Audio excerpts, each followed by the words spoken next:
Shalom Bapak Ibu dan Jemaat yang terkasih, adik-adik sekolah minggu, rekan-rekan remaja dan pemuda. Hari ini kita akan kembali merenungkan kebenaran firman Tuhan dengan judul Merasakan Kehadiran Tuhan. Kita akan bersama membaca dari Yesaya pasal 35, ayat yang keempat hingga ayat yang ke-6, dilanjutkan ayatnya yang ke-10.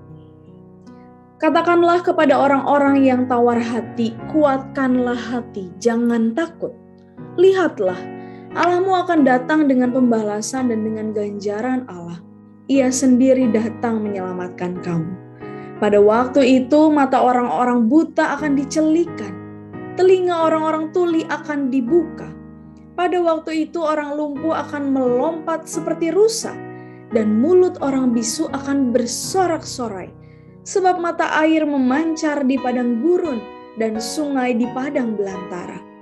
Dan orang-orang yang dibebaskan Tuhan akan pulang dan masuk ke Sion dengan bersorak-sorai, dengan sukacita abadi meliputi mereka.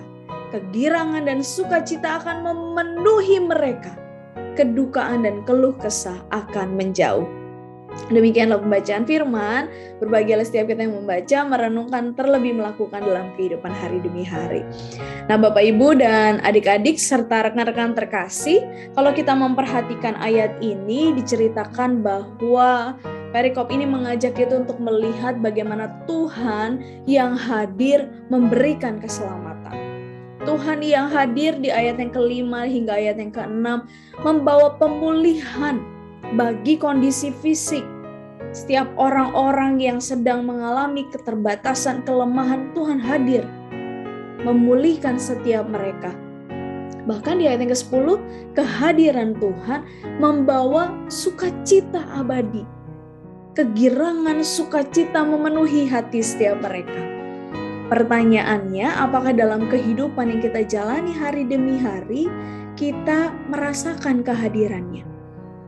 Apakah kita bisa melihat bagaimana Tuhan memelihara, menjaga, mengasihi kita hari demi hari dan juga merasakannya dalam setiap kegiatan yang sedang kita kerjakan? Ada seorang rekan yang cerita bahwa ia dapat merasakan kehadiran Tuhan ketika sedang mendengar kicau burung di pagi hari. Ia pun merasakan kehadiran Tuhan melalui WhatsApp, melalui message, melalui telepon yang didapatkan dari orang-orang sekitar yang mendukung dan mendoakannya. Tuhan hadir lewat pelukan yang diberikan oleh orang-orang yang ada di sekitar kita.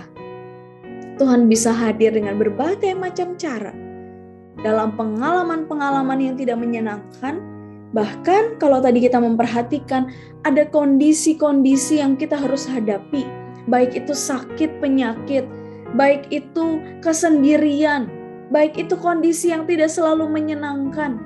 Tapi kehadiran Tuhan dalam hidup kita adalah kehadiran yang memulihkan hati kita, memulihkan jiwa kita.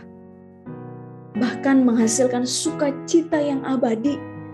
Sukacita yang abadi beda dengan kebahagiaan semu ketika kita mendapatkan sesuatu, berbahagia, lalu kemudian kita bisa murung atau marah ketika hal-hal yang di luar kendali kita terjadi. Sukacita abadi berasal dari Tuhan saja. Tuhan yang hadir dalam kehidupan kita. Tuhan yang hadir menyapa kita lewat orang-orang, lewat alam semesta, lewat semua hal yang ada di sekitar kita. Mari kita rasakan bagaimana Tuhan melawat kita, bagaimana Tuhan menyapa kita, terlebih bagaimana Tuhan hadir dan menguatkan setiap kita. Apapun yang menjadi pergumulan kita, apapun yang menjadi keluh kesah, apapun yang menjadi alasan kita berduka, dan banyak hal yang terjadi, mari kita melihat kehadiran Tuhan dalam hidup kita. Sebab Ia Allah yang hadir. Mari kita rasakan kehadirannya hari demi hari, detik demi detik. Tuhan Yesus memberkati setiap kita. Amin.